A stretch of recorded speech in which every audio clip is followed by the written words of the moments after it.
हरतालिका तीज 2023 भाद्रपद शुक्ल पक्ष की तृतीया तिथि के दिन मनाया जाने वाला यह तीज पर्व सुहागिनों का महापर्व है, जो हर किसी विवाहिता के लिए महत्व रखता है।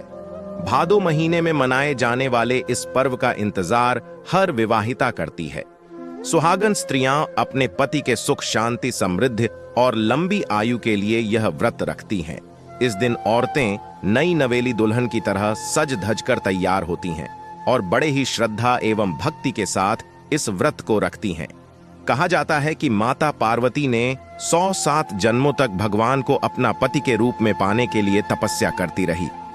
तब 108वें जन्म में भगवान शंकर जी को माता पार्वती की भक्ति का एहसास हुआ और उन्होंने पार्वती को अपनी पत्नी के रूप में स्वीकार किया। माता पार्वती ने उस दिन को महिलाओं के लिए शुभ घोषित करते हुए कहा, जो भी स्त्री इस दिन शंकर जी को स्मरण करेगी उसका वैवाहिक जीवन मंगलमय और सुखमय व्यतीत होगी। तभी से इस दिन शादीशुदा औरतें इस व्रत को मनोयोग से करती आ रही हैं। मुख्य तौर पर इस दिन माता पार्वती और भगवान शंकर जी की पूजा की जाती है। भाद्रपद शुक्ल पक्ष की तृतीया तिथि को हस्त नक्षत्र में प्रातःकाल दिन भर का निर्जला व्रत रखें।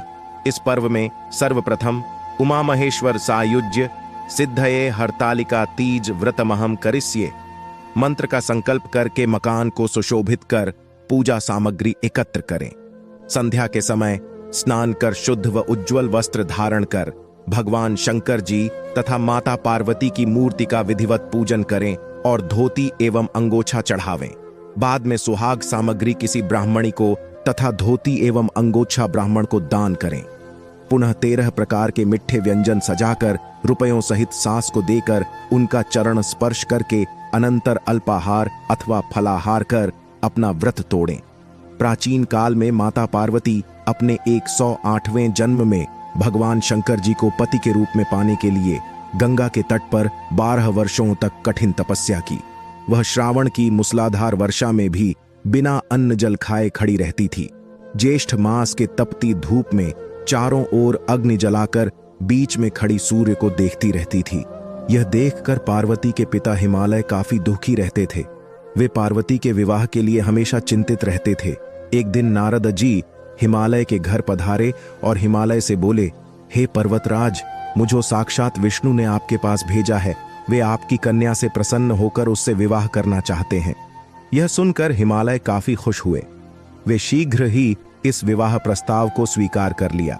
पार्वती को जब यह पता चला कि उसका विवाह विष्णु से होने वाला है, वह गुप्त रूप से अपनी सखियों के साथ जंगल में भाग गई और समुद्र किनारे जाकर शंकर जी की आराधना करने लगी। भाद्रपद शुक्ल पक्ष की तृतीया तिथि को हस्त नक्षत्र था। उस दिन उसने रेत में शिवलिंग का निर्माण कर विधि पूर्वक व्रत की और रात भर शंकर जी का स्तुति कर जागती रही। पार्वती की इस कष्ट साध्य तपस्या के प्रभाव से शिव जी का आसन डोलने लगा। उनकी समाधि टूट गई। वे पार्वती से खुश होकर उसके सामने प्रकट हुए और वर मांगने को कहा। पार्वती अपने तपस्या के फल स्वरूप शंकर जी को पाकर कहा, मैंने हृदय से आपको पति के रूप में वरण कर चुकी हूं। यदि सचमुच में आप मेरी तपस्या से प्रसन्न होकर यहां पधारे हैं तो मुझे अपनी पत्नी के रूप में स्वीकार करें। तब शंकर जी ने पार्वती को अपनी पत्नी के रूप में सहर्ष स्वीकार कर लिया। इस प्रकार भाद्रपद के शुक्ल पक्ष की तृतीया तिथि को आराधना के द्वारा पार्वती ने शिव जी को अपने पति के रूप में प्राप्त की थी। इसलिए इस तिथि को व्रत करने वाली सभी कुमारियों को मनोवांछित फल मिलता है। सौभाग्य की इच्छा करने वाली प्रत्येक युवती को यह व्रत पूर्ण निष्ठा एवं भक्ति के साथ करना चाहिए। हरितालिका की यह कथा सुनने का भी विशेष महात्म्य है। इस व्रत का पालन करने से स्त्रियों का सौभाग्य अखंडित रहता है। जो सौभाग्यवती स्त्रियां यह व्रत नहीं रखती, कुछ वर्ष व्रत कर फिर नहीं करती, व्रत रखते हुए कुछ खा पी लेती हैं, उन्हें इस जन्म तथा दूसरे जन्म में अनेक प्रकार के संकट उठाने पड़ते हैं। यदि कोई कारणवश उस तिथि को कोई सौभाग्यवती स्त्री यह व्रत नहीं कर सकती, तो वह अपने पति या किसी ब्राह्मणी द्वारा भी इसका व्रत पूरा करा सकती है।